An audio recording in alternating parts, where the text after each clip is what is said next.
December 1942. A cold wind sweeps across a German airfield at Rechlin, north of Berlin. Frost clings to the wings of a massive bomber unlike any the Luftwaffe crews have ever seen. Under the pale winter sun, the shape of the aircraft is unmistakable.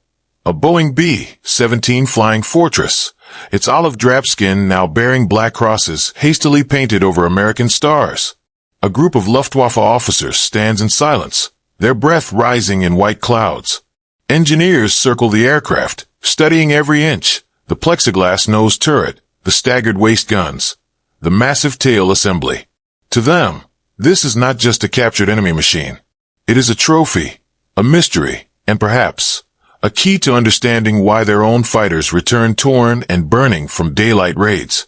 As the engines cough to life, the thunder of 4 Wright Cyclone engines rolls across the tarmac. The ground trembles. The German test pilot tightens his harness, eyes fixed on the horizon. Around him, officers watch with an almost reverent unease. They have flown countless aircraft, Messerschmitts, Heinkels, Dorniers, but never something quite like this. The B-17 begins to move, and history records the moment when German hands took control of an American fortress. Its flight would reveal not weakness, but astonishment. By 1942, the skies over Europe had become a battlefield unlike any in history. The Luftwaffe, once supreme, had extended its reach across the continent, dominating France, Poland, and the Low Countries. Yet, the tides of war were shifting. The United States, newly drawn into the conflict, was pouring men, machines, and industrial might into the European theater. Among its most formidable contributions was the Boeing B-17 Flying Fortress, a heavy bomber designed not just to strike, but to survive. The B-17 was a machine of paradox. Delicate in appearance, with its long, slender wings and a nose that seemed almost fragile, it concealed armor, firepower, and endurance that defied expectations. For powerful radar, 1820 Cyclone engines could lift a bomb load of up to 8,000 pounds on shorter missions, while the aircraft's rugged frame could absorb hits that would destroy almost any other plane. Its defensive armament, up to 13.50 caliber M2 Browning machine guns, created overlapping fields of fire, earning it the nickname Flying Fortress among its crews and eventually among the Germans who faced it over the skies of Europe. Daylight bombing raids over occupied Europe were a gamble. American crews, inexperienced and young, faced the unrelenting fire of Luftwaffe fighters, flak batteries, and the merciless winter winds. Losses were severe. The famed Schweinfurt, Regensburg raids of August 1943 would later demonstrate the vulnerability of even these indestructible machines. Yet the B-17 persisted. Pilots spoke in hushed tones of how one could return home riddled with holes, engines smoking, guns jammed, yet still land on its own wheels. For the Luftwaffe, these raids were both infuriating and instructive. Every bomber lost was a lesson, in tactics, in firepower, in resilience. German pilots described them with begrudging admiration. They were machines built not merely for destruction, but for survival in the face of overwhelming odds. In the spring and summer of 1942, as the Allies intensified their strategic bombing campaign, the Luftwaffe found itself chasing shadows across northern France and the Low Countries, often engaging B-17 formations far larger and more coordinated than anything seen before. It was during one such raid over Brest, a vital port in Brittany, that the Germans would unexpectedly acquire one of these formidable aircraft intact. On a cold December morning in 1942, a B-17F of the 303rd Bomb Group, its serial number 41 to 24,585, limped back from a raid, damaged, yet still flyable. Navigational errors and mechanical failures forced it to land on German-held territory rather than return to England. Its crew, bewildered, surrendered without a fight. For the Germans, this was more than a prize. It was an unprecedented opportunity. At Rechlin, the Luftwaffe's secret testing and evaluation airfield, engineers and test pilots were already familiar with experimental aircraft, prototypes, and captured enemy machines. Yet the B-17 was different. It was not a sleek fighter, nor a lightly armored reconnaissance plane. It was an industrial marvel, a fortress that carried the weight of America's burgeoning war machine. Detailed reports described its resilience, the ability to sustain multiple hits to the fuselage, wings, and engines while remaining airborne, the redundancy of its control surfaces, the effectiveness of its multiple gun positions, and the unusual discipline required of its crews to maintain defensive formations in the skies over hostile territory. In the months that followed, the captured aircraft would become the centerpiece of Luftwaffe study. Engineers cataloged its construction methods. Armor thickness was measured, gun fields of fire were mapped, and the limitations of its defensive systems were analyzed. Pilots took turns flying it, attempting maneuvers that might reveal its weaknesses, its quirks, or its vulnerabilities. Each test flight confirmed one inescapable truth. The B-17 was not merely a bomber. It was a fortress in the sky, capable of imposing its will even on those trained to dominate the air. This moment, the acquisition of a functioning B-17, would ripple through the Luftwaffe. The aircraft would be tested, dissected, and even flown against German fighters in mock dogfights. Every barrel of its Browning guns, every reinforced bulkhead, every engine output figure was meticulously recorded. Officers and pilots would later confess that they had never encountered defensive firepower like it. And yet, even with such knowledge, the lessons of the flying fortress would arrive too late to reverse the growing imbalance of the air war. The captured B-17, nicknamed Wolf Hound by its German evaluators, was carefully transported to Rechlin, the Luftwaffe's premier testing facility. Situated amidst dense pine forests and bordered by frozen lakes, the airfield was a place where aircraft were not only tested but dissected, studied, and sometimes destroyed in controlled experiments. Here, German engineers prided themselves on reverse engineering enemy technology, seeking weaknesses that could be exploited in combat. Yet Wolfhound presented a puzzle unlike any they had faced before. Mechanically, the bomber was straightforward yet robust. Its 4 Wright Cyclone engines were reliable under duress, each capable of producing 1,200 horsepower. The fuselage was reinforced with light armor at key points, the nose, cockpit, and gunner positions. This armor, while not impervious to the Luftwaffe's 20mm or 30mm cannon, allowed the aircraft to endure punishment that would have destroyed other bombers. Every detail, from its hydraulics to its electrical wiring, revealed an engineering philosophy that valued survivability above elegance. German engineers meticulously cataloged these details, taking photographs, diagrams, and notes that would later inform Luftwaffe tactical manuals. Yet the true marvel of the B-17 lay not in its mechanical parts, but in its design as a defensive platform. The aircraft featured multiple gun positions, 2 in the nose, 2 in the tail, a dorsal turret, a ventral turret, and waist positions on either side. The overlapping fields of fire created zones where enemy fighters could be engaged from almost any angle. German pilots who would later fly Wolf Hound were astonished by this layout. The aircraft did not simply rely on speed or maneuverability. It relied on sheer, sustained firepower to defend itself. Every test flight confirmed that a single B-17, if crewed efficiently and flying in formation, could punish attacking fighters far beyond what the Luftwaffe had anticipated. The human element was equally significant. German officers noted the coordination required of American crews. Each gunner had a clearly defined sector, and communication between positions was constant. Even when damaged, the crew could maintain formation and defensive fire. This discipline, a combination of rigorous training and industrial design, was a revelation to German evaluators. Observers wrote that it was as though the aircraft itself had been built to fight back, a moving fortress capable of punishing aggressors relentlessly. Operationally, the acquisition of Wolfhound coincided with a turning point in the air war over Europe.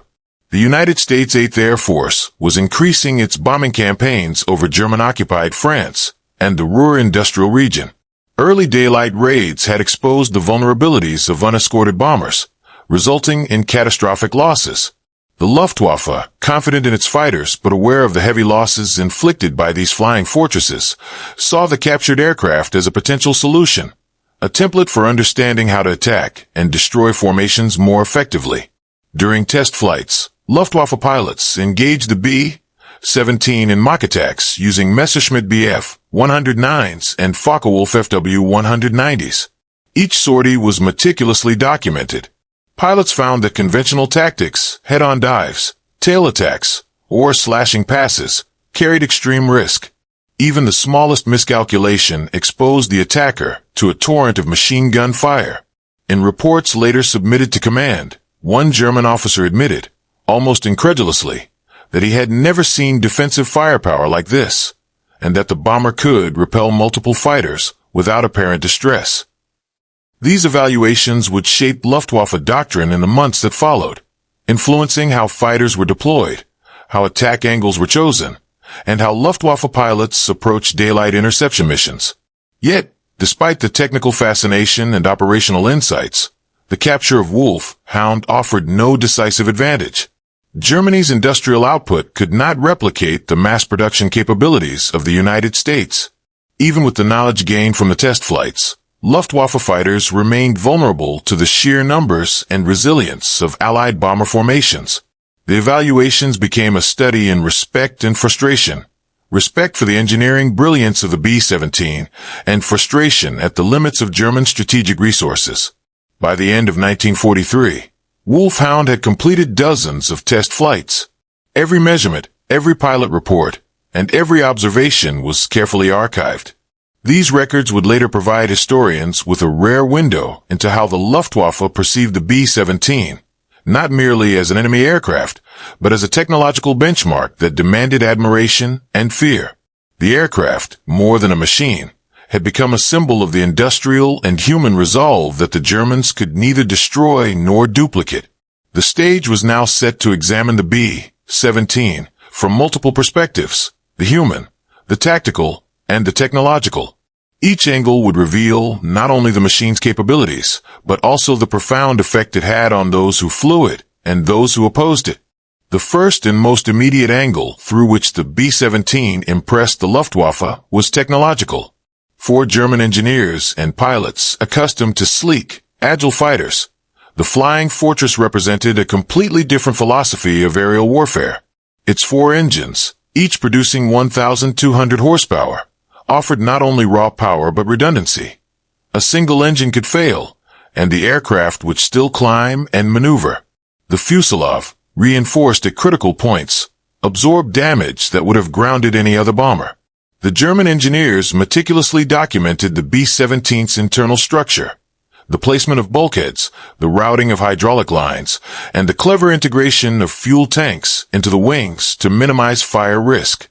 The defensive armament was equally revolutionary. While the Luftwaffe relied on concentrated firepower from a few well-placed fighters, the B-17 distributed it across multiple overlapping positions. Waist gunners, dorsal and ventral turrets, and the tail and nose guns created a nearly 360-degree protective envelope. German pilots who flew mock attacks discovered that even a single misjudged approach could result in a fusillade of bullets across their wings or fuselage. Observers described it as a moving fortress of lead, a flying system designed to punish any attacker, regardless of skill. Yet technology alone did not define the B-17's effectiveness. Its operational design required disciplined crews. The Luftwaffe observed that each gunner had a dedicated field of fire, and that coordinated communication allowed them to cover blind spots effectively. This cohesion, combined with the aircraft's armored resilience, made attacks perilous. Reports noted that even experienced German pilots found it almost impossible to disable the bomber without significant risk of loss. Every sortie into mock combat underscored the precision and coordination that made the Flying Fortress a formidable adversary. The second angle is the Luftwaffe's perspective on its captured prize. Pilots and officers approached the B-17 with a mixture of professional curiosity and tactical apprehension. For many, it was a test of ego and skill. Could a seasoned Luftwaffe pilot find a weakness in an aircraft that seemed impervious to conventional attacks? The initial flights quickly dispelled illusions of invincibility. The Flying Fortress required respect. It demanded caution and tactical innovation. German officers would later write that the experience reshaped their understanding of bomber design, highlighting a balance between speed, defensive firepower, and structural durability that the Luftwaffe had not fully appreciated before. From a leadership perspective, the tests of Wolf Hound also illuminated the importance of industrial capacity and strategic foresight. While the aircraft impressed the Germans, it also highlighted a painful truth. Even with detailed knowledge of its strengths and vulnerabilities, the Luftwaffe lacked the production capacity to build anything comparable. This created a strategic gap. The Allies, particularly the United States, could produce hundreds of B-17s in the time it would take Germany to build a few experimental heavy bombers. German commanders began to recognize that technology alone could not secure air superiority. The human and industrial elements were equally critical. The human angle was no less significant. Pilots flying the captured B-17 reported a strange mix of awe and frustration. The bomber's stability in the air, even under extreme maneuvers, was remarkable. A single pilot could almost feel the aircraft absorbing and compensating for damage, a testament to its engineering. At the same time, German gunners practicing against the bomber quickly understood the deadly efficiency of its defensive armament. One officer's journal noted, "I felt the weight of 1,000 eyes on me. Each gun trained, each line of fire exact. To attack it was to invite certain harm." These human experiences left a lasting impression on the Luftwaffe, shaping both doctrine and morale. Another angle was strategic. German intelligence realized that understanding the B-17's design and capabilities could inform more effective interception tactics. Detailed mock combat exercises revealed weaknesses, blind spots in the nose and tail during certain maneuvers, vulnerability when isolated from formations, and the limits of its engines under sustained fire. These observations were incorporated into Luftwaffe tactical manuals, influencing the way fighters engaged Allied formations. Yet, even with this insight, German pilots faced a new reality. The B-17's combination of defensive firepower, durability, and formation discipline made daylight raids increasingly hazardous. The final element of Section 1 is the moral dimension. There was a quiet respect among the Luftwaffe officers for the American crews, who risked their lives flying these fortresses into hostile skies. Observing the B-17 in action, even in test scenarios, revealed not only the machine's capability, but the human determination embedded within its operation. This perspective would linger in reports, journals, and memoirs, a subtle acknowledgement that technological superiority was inseparable from human courage and discipline. Together, these angles, technological, tactical, leadership, human, strategic, and moral, painted a comprehensive picture of the flying fortress. The aircraft was no longer merely a captured enemy plane. It had become a benchmark, a challenge, and a lesson in the evolving dynamics of aerial warfare. The human experience of flying or facing the B-17 was, for many Luftwaffe officers, unlike anything they had encountered before. Pilots accustomed to the agility of Messerschmitts and Focke-Wulfs were suddenly confronted with a machine that demanded both respect and caution. Those selected to test fly Wolf Hound reported a mixture of awe and frustration. The bomber's flight characteristics were surprisingly forgiving. Despite its enormous size and weight, it could absorb abrupt maneuvers, maintain altitude under duress, and remain remarkably stable even when engines were partially disabled. One test pilot described the sensation as steering a cathedral through the clouds, a flying vessel that seemed alive with resilience. Yet the stability of the B-17 was inseparable from the deadly precision of its defensive firepower. During mock dogfights, German pilots quickly realized that a single miscalculation could be catastrophic. Every turret, waist gun, and tail position created overlapping zones of danger. Attacking the bomber required careful coordination, precise timing, and nerves of steel. Accounts from these test flights describe a mix of exhilaration and fear. Pilots knew that a successful engagement could yield valuable data, but failure could result in damage or even a forced bailout. In this respect, the Flying Fortress was as much a teacher as it was a target, compelling German pilots to refine tactics and confront the limitations of conventional approaches. From a strategic perspective, the captured B-17 provided insights into the broader air war. German command had long struggled to counter the growing Allied daylight bombing campaigns. Interceptions were often costly, Luftwaffe fighters risked being shredded by overlapping gunfire, and even experienced squadrons suffered losses. Studying the B-17 revealed why American bombing formations were so difficult to break. The aircraft's durability, firepower, and formation discipline meant that single or even double fighter attacks were often insufficient. The Germans documented these vulnerabilities, for instance, the risk of head-on approaches and the need to isolate bombers from their formations, and adjusted operational doctrine accordingly. Even with these insights, however, the sheer volume of American aircraft meant that tactical improvements could not fully stem the tide. Leadership analysis further deepened the understanding of the flying fortress significance. Luftwaffe officers recognized that the bomber's design reflected not only technological sophistication, but also a philosophy of combined industrial and human effort. American leadership emphasized production, training, and redundancy. A loss in one squadron could be replaced by another. A damaged plane could be repaired. A young crew, well-trained, could operate with deadly efficiency. German leaders acknowledged that even perfect tactical execution could not compensate for the Allies' superior numbers and logistics. The B-17 became a symbol of the operational and organizational might of the United States, a stark contrast to the increasingly strained Luftwaffe. Another crucial human dimension emerged from the perspective of the engineers and technicians.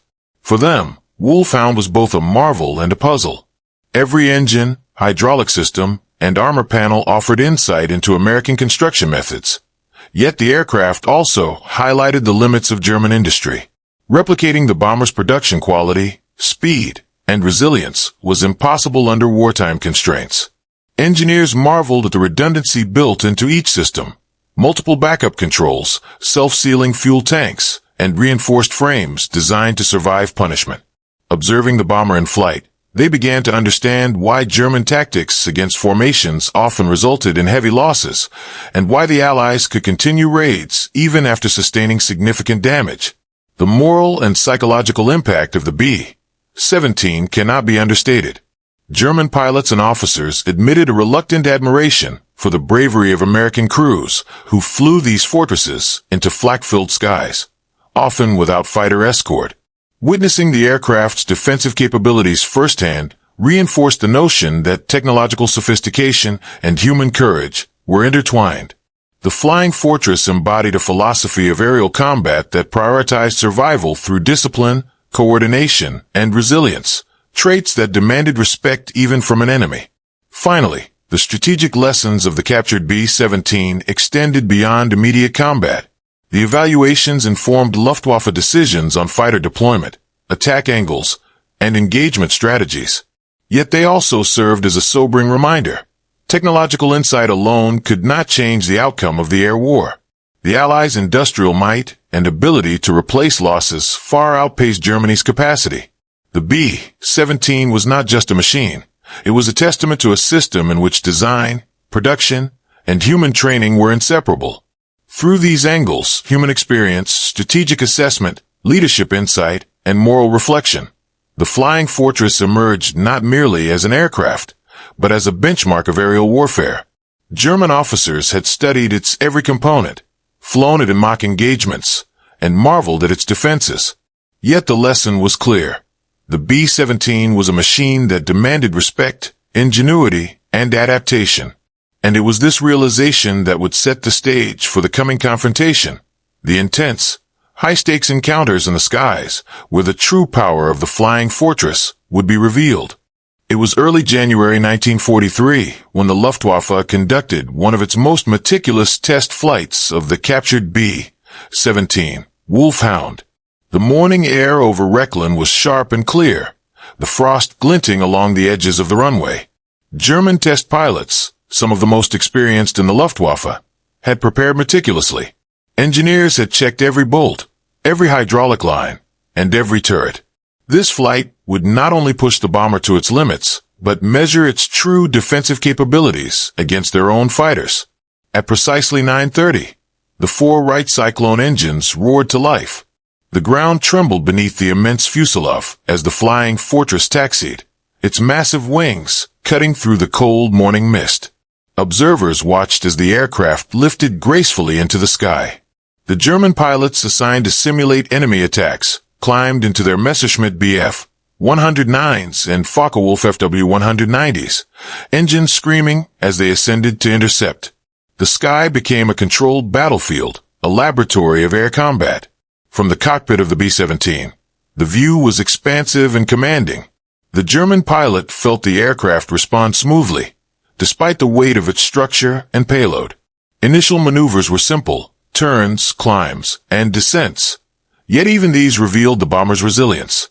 The aircraft absorbed sharp banking and sudden engine, throttling with minimal stress, maintaining stability that impressed even the most experienced German aviators. Observers on the ground noted the calm precision of the pilot, adjusting to the bomber's massive inertia while keeping a steady course. The true test began when the Messerschmitts and Focke-Wulfs approached.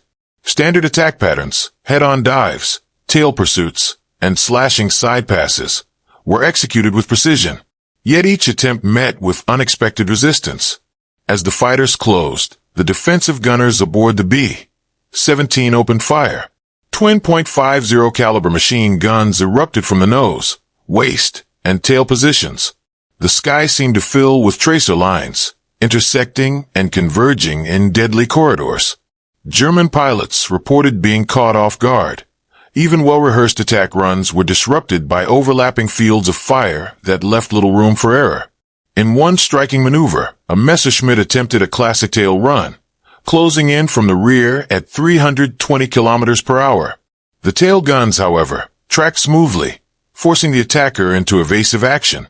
Another Focke-Wulf, approaching from above and behind, found itself in a crossfire from both dorsal and tail turrets. One officer later recalled in his log, "I had trained for years against bombers, but this was unlike anything I had imagined. Every angle threatened us." Each successive approach revealed the same lesson. Attacking a B-17 demanded more than skill. It required strategy, coordination, and courage. As the test progressed, engineers monitored performance. The bomber's engines remained steady despite prolonged high-throttle maneuvers, its control surfaces responsive even under simulated damage conditions.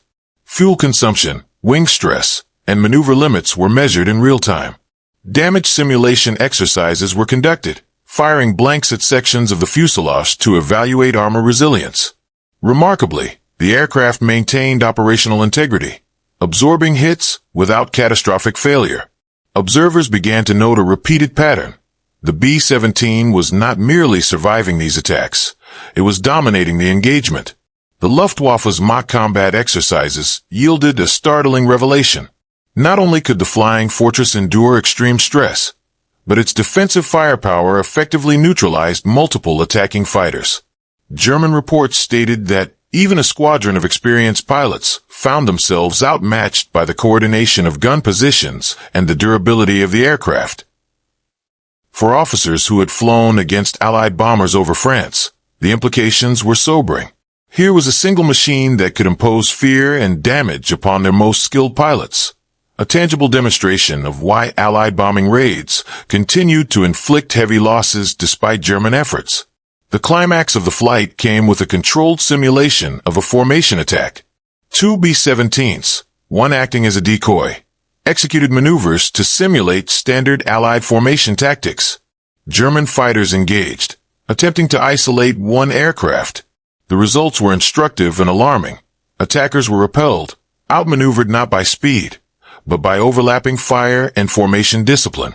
Officers observed that the combination of crew coordination, defensive armament, and structural resilience made the flying fortress more than a bomber. It was a fortress in every sense of the word. By the time the aircraft landed, the mood among the Luftwaffe personnel was a mixture of awe, respect, and unease. Pilots and engineers debriefed extensively, noting every observation, every point of vulnerability, and every lesson learned. Reports concluded that no conventional attack strategy could easily overcome the B-17 without incurring significant risk. One German officer's private journal reflected the sentiment. "We have met a machine that is not simply aircraft, but a lesson in engineering, in discipline, and in the terrifying effectiveness of defensive firepower." The stage was set for the broader implications of these revelations. The captured B-17 had provided not only technical data, but a moment of clarity. The Allies' air strategy, built around resilience, firepower, and disciplined crews, was a challenge that Germany could not ignore. What followed next would test the Luftwaffe's ability to adapt and reveal the limits of even their most advanced tactics. Following the initial test flights of Wolfhound, the Luftwaffe intensified its evaluation program. Engineers and pilots alike were determined to extract every insight from this captured flying fortress. Over the next several weeks, a series of increasingly complex exercises were conducted. These flights were no longer mere tests of performance. They had become tactical simulations designed to identify vulnerabilities and refine engagement strategies. German pilots approached each sortie with caution, knowing that their enemy, even a captured aircraft, could inflict serious damage. Head-on attacks, long the standard tactic against Allied bombers, were now scrutinized under a new lens. Observers noted that the B-17's nose guns, combined with precise dorsal coverage, made frontal approaches particularly perilous. Tail attacks, once considered effective, were complicated by a highly effective tail turret and overlapping waist gunfire. Side attacks required extreme timing to avoid intersecting fields of fire. Every maneuver highlighted a simple truth.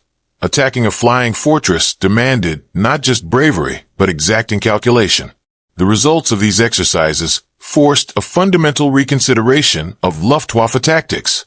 German officers compiled detailed reports recommending coordinated multi-angle attacks and emphasizing the importance of exploiting any formation gaps. Tactics previously taught in fighter schools, aggressive head-on dives, isolated pursuits, and rapid slashing passes, were reconsidered or abandoned. Training manuals began to include lessons derived from the flying fortress, emphasizing caution and reconnaissance before engagement. The B-17, it seemed, had rewritten the rules of air combat. Perhaps the most striking revelation was the psychological impact on Luftwaffe pilots. Experienced aviators, who had once taken Allied bombers lightly, found themselves awed and, at times, intimidated. Accounts describe a deep respect for both the aircraft and the crews who operated it.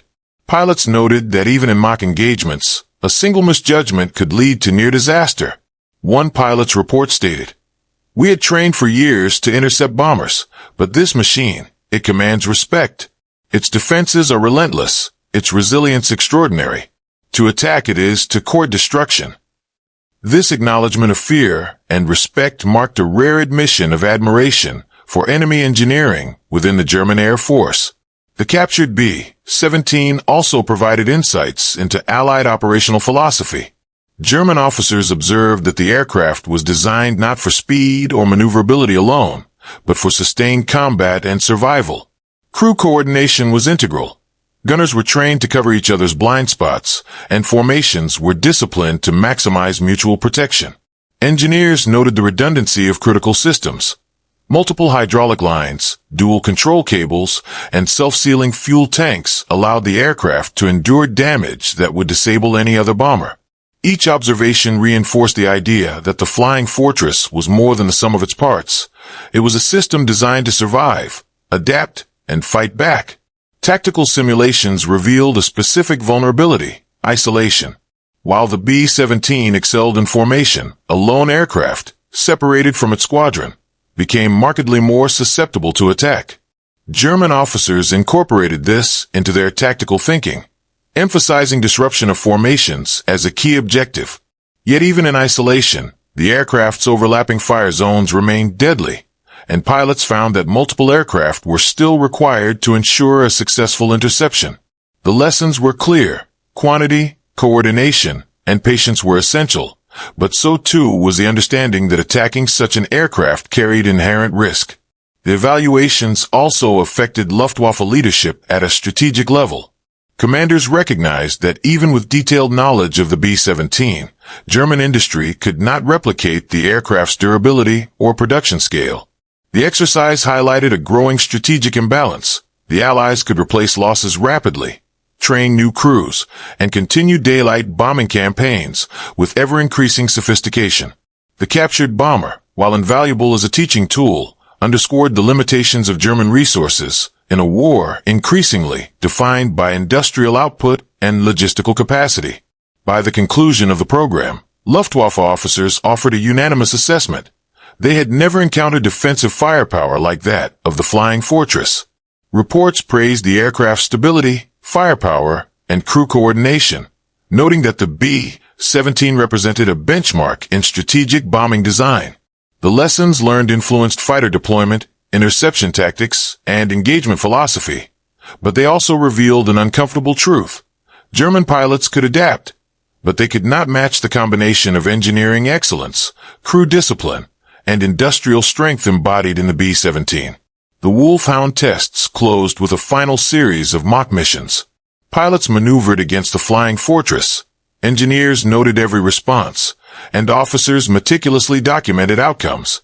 When the engines finally fell silent, and the aircraft was secured on the frost-covered tarmac, a quiet acknowledgement passed among the Luftwaffe personnel. They had faced a machine that challenged everything they had known about aerial warfare. The Flying Fortress had proven itself not just as a bomber, but as a symbol of resilience, ingenuity, and the deadly precision of coordinated human effort. The revelations from these flights would reverberate through the remainder of the air war. German tactical manuals were revised, fighter strategies adjusted, and every officer who had flown Wolfhound carried the memory of its defensive power into future engagements. Yet even with this knowledge, the Allies' industrial capacity and strategic coordination continued to tip the balance in the skies over Europe.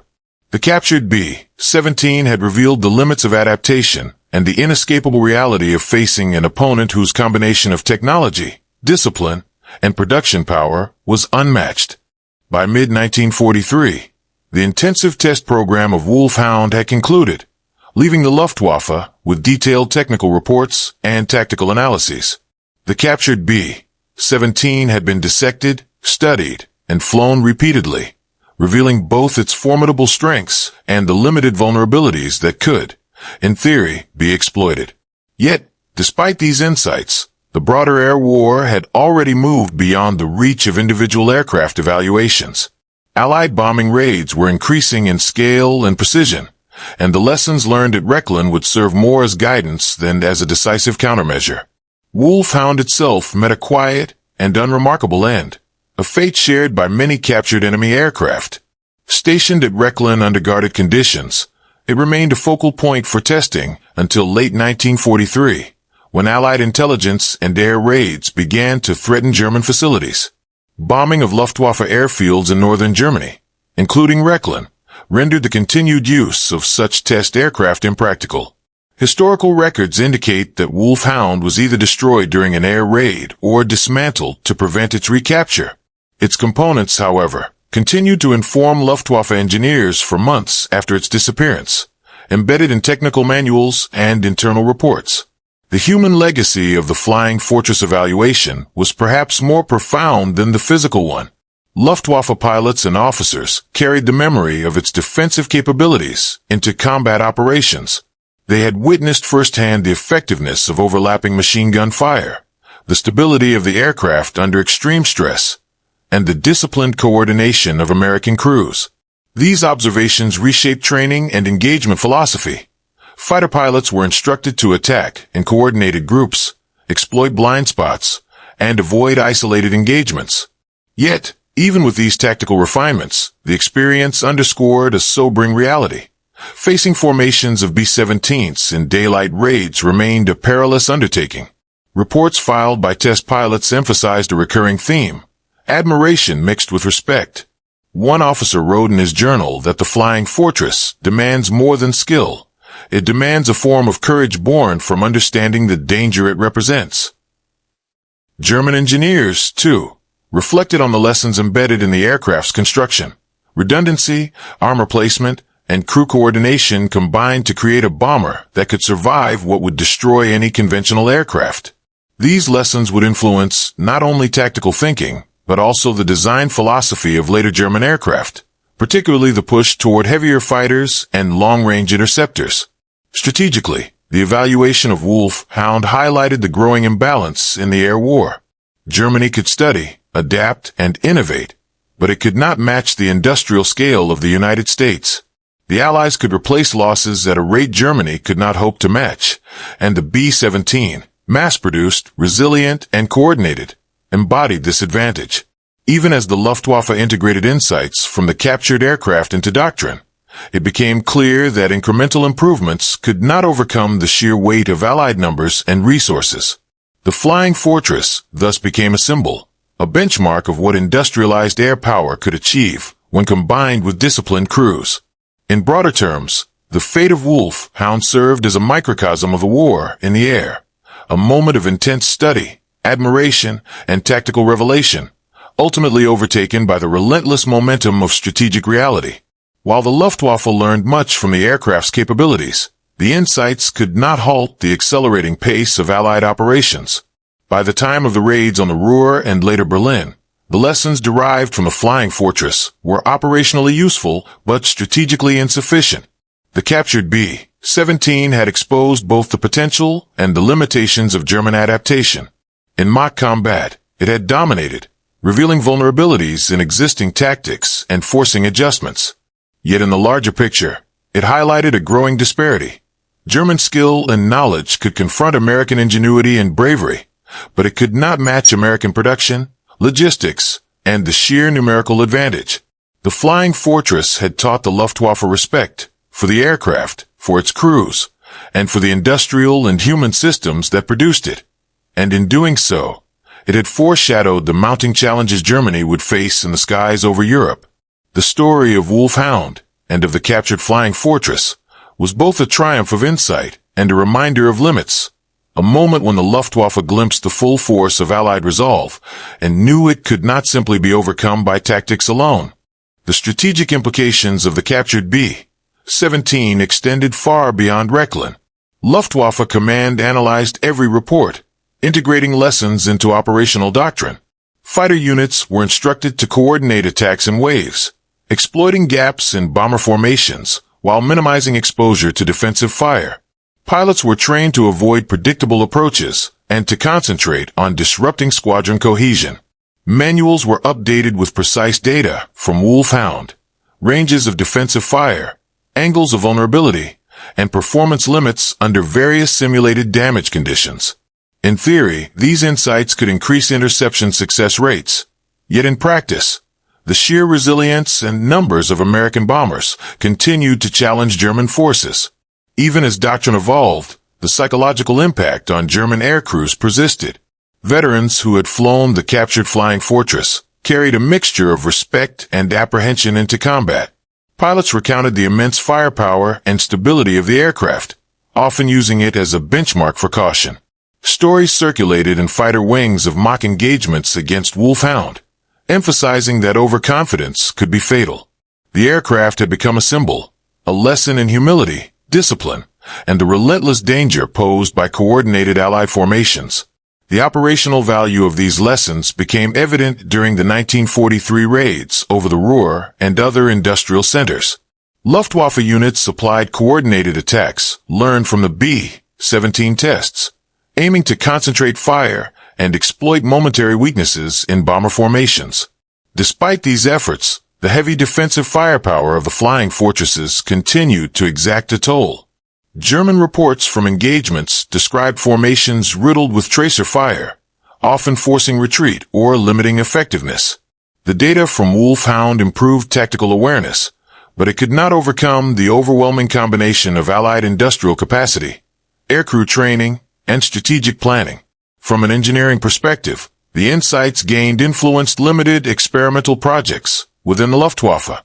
Designers examined reinforced fuselage structures, improved turret coverage, and redundancy in control systems. The goal was to emulate, in part, the resilience and defensive capabilities of the B-17. However, Germany's industrial constraints and resource shortages made such adaptations largely aspirational. Unlike the United States, which could produce hundreds of bombers and replace losses rapidly, German innovation could not scale effectively. The Flying Fortress had thus exposed both tactical and strategic limitations. Morally and psychologically, the captured aircraft reinforced the reality that Allied air power was not simply a series of raids or sorties, but a testament to coordinated human effort and technological design.